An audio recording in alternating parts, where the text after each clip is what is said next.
What's good, y'all? And welcome to my review for this week's episode of Tokyo Ghoul.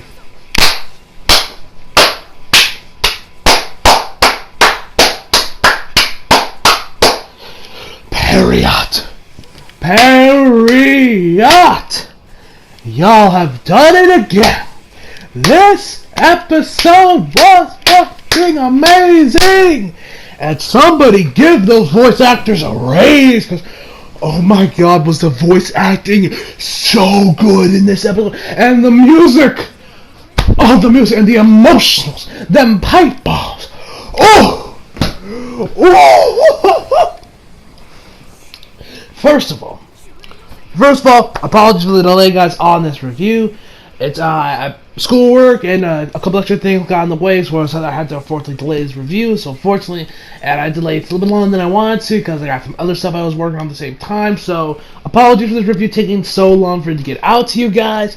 So yeah, and also, guys, I'm actually planning on doing a review of Clown Fool or Crown Jewel, whatever you want to call it, because that was a shit show. So expect a review on Crown Jewel if any of you guys care about my WWE videos or wrestling videos in general. Anyway, so let us begin with this week's episode. And also, guys, one other thing I want to mention: I've actually finished up Volume 13 of the manga. I am now on Volume 14 of the manga. I'm on the final volume TG. Still early on it, but I'm almost done with it. I'm almost done with TG, and I can't wait to see how the manga originally ended, to see what Ashita did, and then I can finally get started working on the manga of Re. After I get through some of the other manga volumes I bought that I still get to go through yet. Yeah. So anyway, let us begin.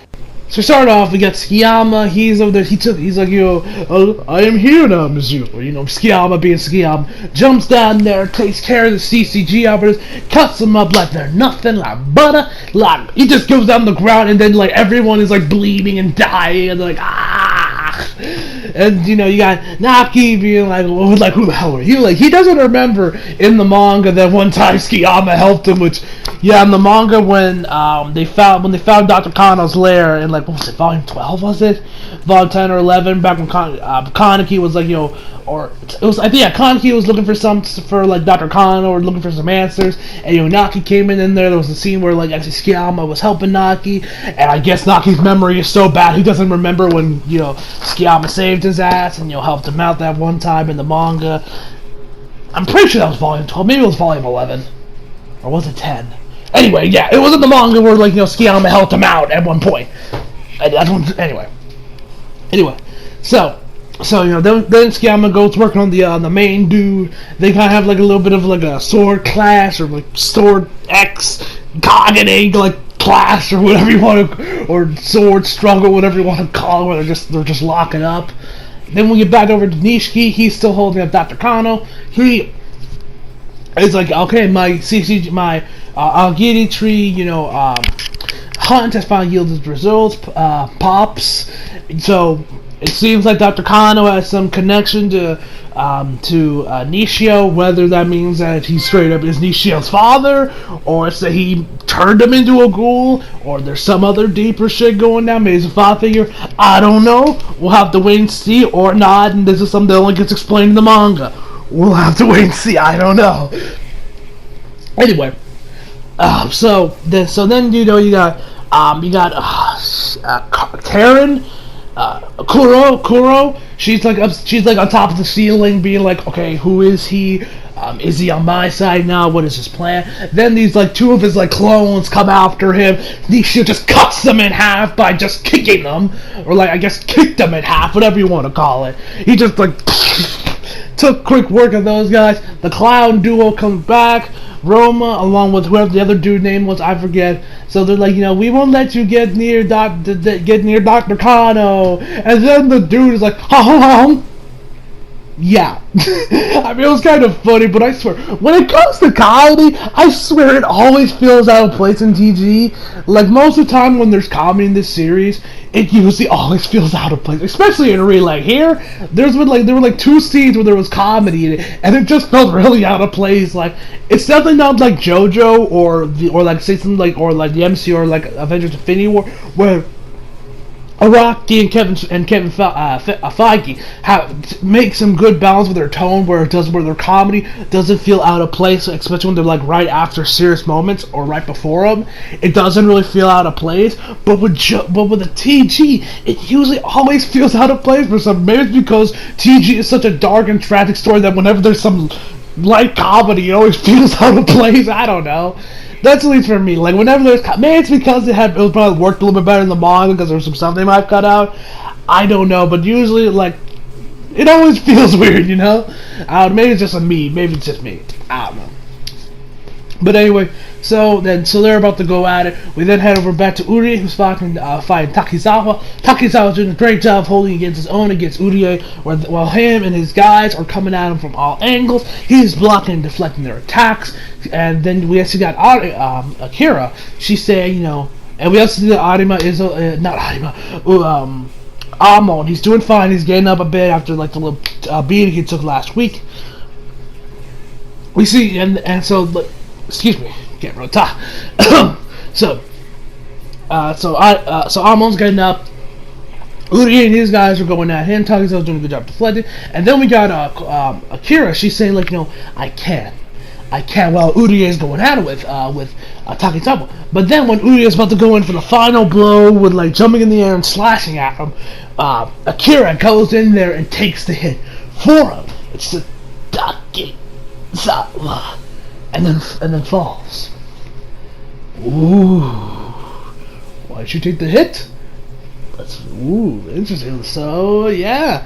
And then we get like this little flashback of when Akira and I guess Takizawa first met. Or like, cause we knew that they were part of the same academy and everything, and we didn't see that Akira has her hair down, but like it's kind of like her hair kind of looks like what Asuna's hair looks like, you know, from SAO. So it's not like fully up like she has, like we see it, you know, in Route A, in the second, like Route A, and here. And he's like, and she was like number one, like I think it was test scores or something. And Takizawa was second, and they looks at it, and then she sees Akira, she's like, congratulations, and then just walks off. And so then we get some emotional. We get like something very was like, oh my god, her voice. Somebody give Akira's voice actor a raise, because she was so good. She didn't really say much. She was supposed to just say like,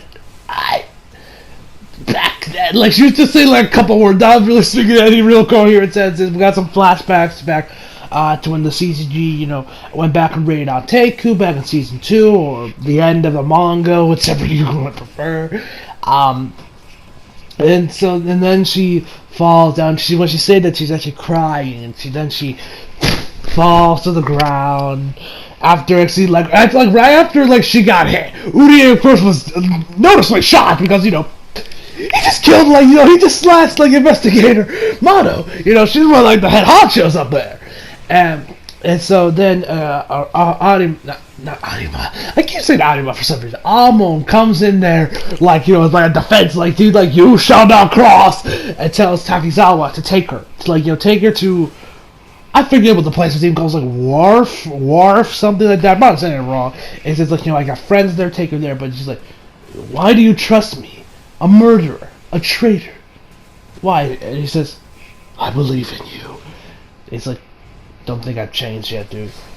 And jumps backward through the window and, you know, goes on his way. Or then Arima, I don't know why I keep saying Arima, Amon, and then it's like, you will not pass. And so we then get back to Nishiki. He and then Koro starts joining him in the fight, and I love that she called that. He's like, okay, I'll fight with you, and she says it's Nishiki flat chest. I love that Nishi calls her flat chest. That's hilarious. I love Nishi.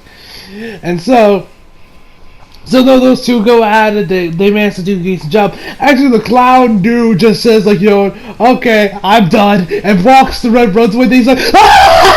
And then just starts screaming while he's just running away. I found that shit hilarious. That was just hilarious to see. Sometimes like I said, I find the comedy in TG it's always pretty funny, but it just feels out of place in here in TG. I don't know. Maybe it's just the way it's shown up, because there's probably some stuff in the manga that makes us feel more out of place than it should be.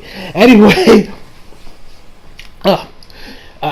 So then, so then we have her back to Urie. He and Amon, they're going at. They're like, he's struggling a little bit. Like a couple of other guys managed to get a couple good hits on him, but he's still like, still standing his ground. He's still letting them pass. He calls him Psycho, which for some reason now Urie is actually referring to Psycho by her last name instead of her first name, like he did in the first half. Why? I feel like this is something that was in the manga that ended up getting cut out. I feel like, but they still managed to keep that. But I like that they did show off that Uri has indeed developed since we last saw him in the first half, where it says like, I don't want to lose anybody else, because of course, with the stuff that happened with Shirazu, what happened there, he doesn't want to lose no one of his close friends ever again, which is why, like he actually said, when I was fighting Takizawa, I forgot to mention this a little bit earlier, he actually asked, like, where is Mutsuki, and he says, oh yeah, he's probably getting eaten or something.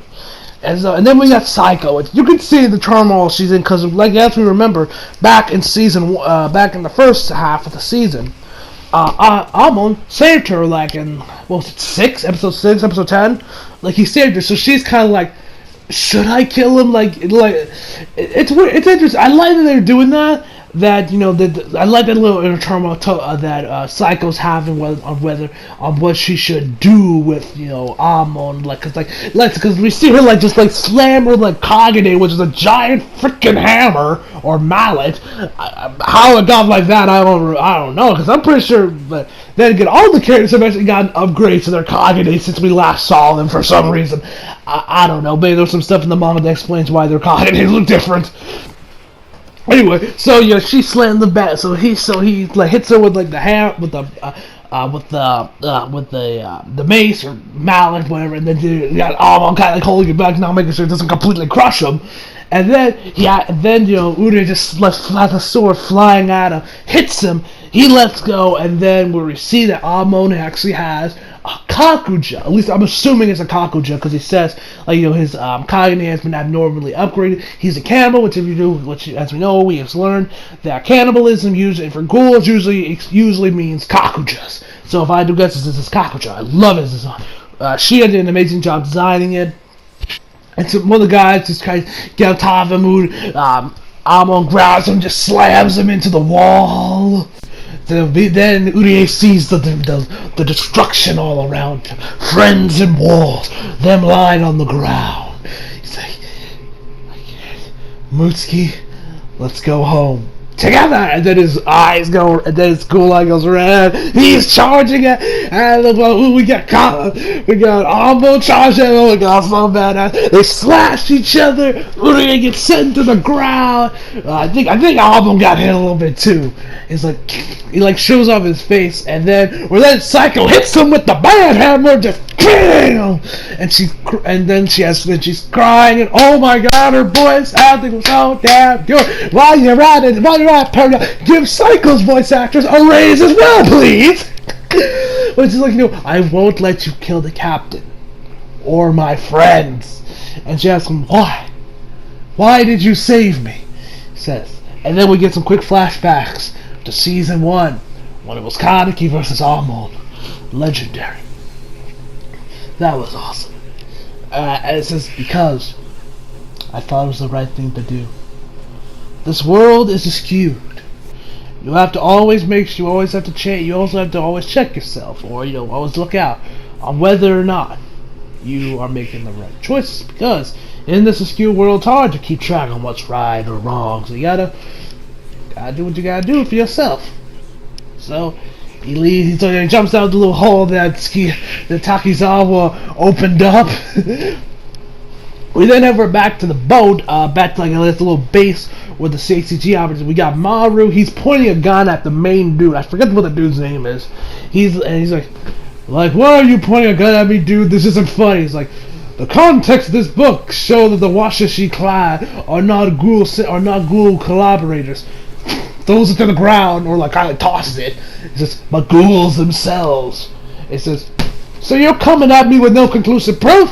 It says, to quote an old buddy of mine, I'm not a fan of this world, but it's my instinct, and shoots him right in the head, point blank range, right between the eyes, and then fall to the ground. We got a couple flashbacks to, I guess, when they were like back in their younger days, and like one when they like first started off, one midway through, and one just a basic shot, just him sitting behind the desk. Or then he's like, please let this just be a common murder. He says, you disappoint me, Maru. And then he like rises from the grave. It's shown up that he's actually a ghoul. It's like it felt like a horror movie for like a second or two. And then you hear a couple extra gunshots. So whether or not the dude's dead is a different question entirely.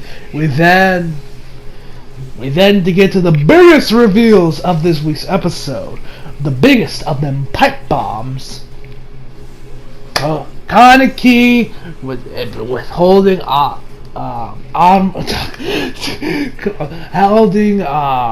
Arima in his last moments. Cause oh my god, the voice acting here, fucking amazing, and oh my god, what got revealed? Ooh, it reveals. So right before I talk about the stuff with Arima, there's one thing that we actually saw.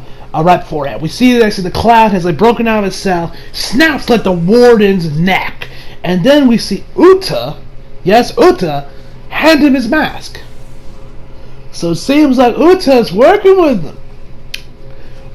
Ooh, see where that goes. That should be interesting. Anyway, so now we're back to Kaneki. So Kaneki's holding Arima. We find out that he's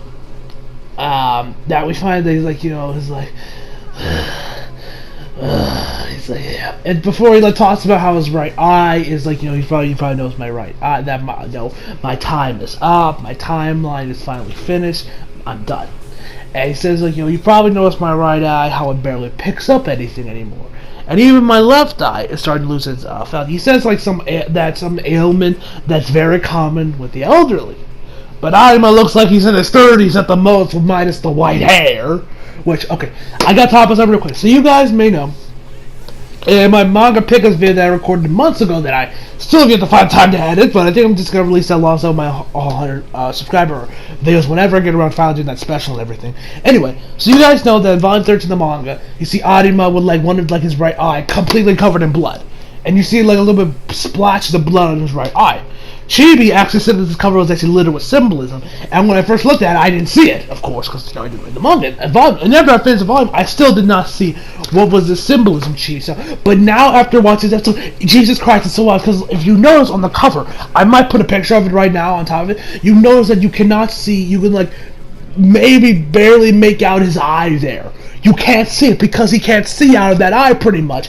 And like I said, his left eye is also starting to fail because there's a little bits of blood on it. So it shows like Ashida, you are such a genius, man. Like you threw so much in this cover with so much subtlety. It's genius. Ashida, you are a genius, man. Like, oh my god, I love Tokyo Ghoul. So anyway, back to the episode. So he tells him that I first asked him what happens when a ghoul and a human get down and dirty and have a kid? They turn to a half ghoul, right? They become half ghoul, right? He's like, not necessarily. And he says that all the kids that actually that him, Fruta, Haru, I think the other dude's name was, Fruta and a couple extra guys he mentioned are not humans. They're not fully human. They're actually like semi-humans with ghoul blood in them. Yes, but it seems like Arima isn't a straight blood. It's just not a straight up half ghoul, but it's just like he has like some ghoul blood running through him, like because as he mentions that these like semi-humans, like these like ghoul hybrids, I guess you could call like these human ghoul hybrids, whatever you want to call them, that they actually, while they do have superior strength to, say, normal humans, they actually have shorter lifespans. They deteriorate faster and they die quicker. Hence why, Arima is like losing his eyes sideways, like maybe in his like at best his 30s, at best, if you don't count his white hair. So yeah, like as we said, like I mentioned before, Anima, like I guess he's probably like in his 30s, maybe 40s. I mean, I'm sure probably it says specifically what his age was, but you know, he's not that. He's still pretty young, in all honesty. He, like I said, like as we know, ghouls start deteriorating. That these hybrids, these like half ghouls, whatever you want to call them, no, not half ghouls, these hybrids. That they die quicker, their short lifespans, yada yada yada. And then we see the big dude that was on the helicopter that didn't really give a fuck about anybody. We see that he sees the dude that got killed after he got shot a few times by Maru. He just starts crying, and for some reason it turns black and white, and it felt really up. He's like, ah! And he's crying, and it's almost comedic. Like it's very not like. Now it's not like normal tears. It's like something out of like a shonen anime or somewhere. Like just cries like waterfalls. It just feels so out of place here, especially when you have this serious conversation with this amazing music in the background. Then you got this. If I had to pick one flaw, it would definitely be this part because it just felt really out of place to me. Like, I mean, I guess the Shield's trying to say like, hey, the super serious asshole y'all hate. He's like, saying he could cry like a little bitch too. See. I don't know. Maybe that was just something Period added. Maybe it fit better in the manga. I don't know. I'll find out when I finally get around to reading Re. But anyway, so then we get back to Arima, where he tells him to. He gives him his final wish, and it says do me this, kill the One-Eyed King, kill me. And Kaneki has to wait. Are you the One-Eyed King? He says yes. Well, actually, he says that the One-Eyed King was the thing that him and Eto created, so it's kind of like yes and yes, but also Eto also was also the main part of it. We also find out that actually the Washishi clan, the CCG's top officials, the head honchos of the CCGs, are all ghouls as well. Like, oh my god, there's so much that get revealed, and I'm like, I mean. I'm curious how the anime is going to tackle the rest of it, because they are going to over 100 chapters and 12 episodes, so probably some of the stuff that gets dropped here will probably never get explained, or they'll never really go that deep into it. I'm not expecting that much, but I'm curious how much farther if they are going to I don't even know really if the manga even really delved into any of this, because I did read some chapters, but they were pretty much all Token focused chapters, and even if they were talking about this stuff, I didn't pick up on it or really care. I was like, okay, where's the Tokakaki stuff? Where's the Tokakaki stuff? Some of those chapters. When I started reading the TG read chapters along with watching them alongside with my man Cheats, which it's unfortunate that Cheats isn't going to be reviewing this because man, this series is so damn good. Although he probably said this episode was fucking terrible. They skipped out on this, and this. Period Studio Clown, fuck him. So maybe it's a good thing I don't got. He's on reviewing again. I don't know. But yeah, so anyway, back to the episode. Enough of me talking about other stuff. We then see, and then we see that Uri has finally met up with Mutsuki. And oh, Mutsuki! Oh Lord, what the hell happened to you, buddy? Okay, we see Mutsuki. He's just kind of huddled, kind of in the fetal position, and we just see these puddles of blood everywhere. We see a foot, we see a hand, and then Mutsuki looks at Urie. And you see his eyes. Dead. Lifeless. The face of a man that has seen and done some shit. Uri puts his jacket over him. We then hover back to Kaneki, which... Ooh. Mutsuki! If I had to guess, he ate Torso. He ate him. That explains the blood, the loose limberness. But, oh my god, Mutsuki's eyes. What happened to you in that cave, dude? Ooh, I really hope they expand on that, because there's one thing I want to see expanded. I want to know what the hell happened to Mutsuki in that cave. But oh my god, the art and animation here was so good with just those dead, lifeless eyes. Oh my god, they were so good. Anyway, we then go back to Kaneki, and he says, where Anima's final words are, I always hated that I always felt like I was only taking from others. Now. It feels like I've left behind something. And we see, him, raise his arm up, and transition to his younger self, and he had the blue hair from, TG Jack. And eventually, at the start of the episode, we see this guy just like you'll see a butterfly, like the dude grabs and holds it in his hand. We find that it would do his armor, and he lets it go. I swear there's probably some hardcore symbolism going on with that butterfly because I see it pop up a lot. Like it was even the cover, manga chapter cover for chapter 125, a butterfly. So I know there's probably some hardcore symbolism there that I am not catching. But yeah, I mean. And then, you know, they're both crying, and then you just got that epic music playing in the background. We see that Eto also dies. Just, wow, this episode. The next episode preview looks pretty good, and I can tell we're just getting one step closer to 125. And I'm like, as a manga reader, or at least kind of like a half manga reader, or pseudo manga reader for this, I'm still not expecting to get adapted. I'm still expecting not for them to just skip over it, but we're getting closer. I mean, I haven't read the chapters here with like the stuff like the next episode preview. They show up that he and me is hugging with Akira. I didn't read that chapter, but I'm just like, we're getting there. We're getting one step closer because you know Kanki's now the One-Eyed King, or is about to become the One-Eyed King. But all I know is that we're just getting closer. We're just getting closer. Like I'm gonna stay optimistic. I hope it does get that, but I'm not gonna hold my breath for it.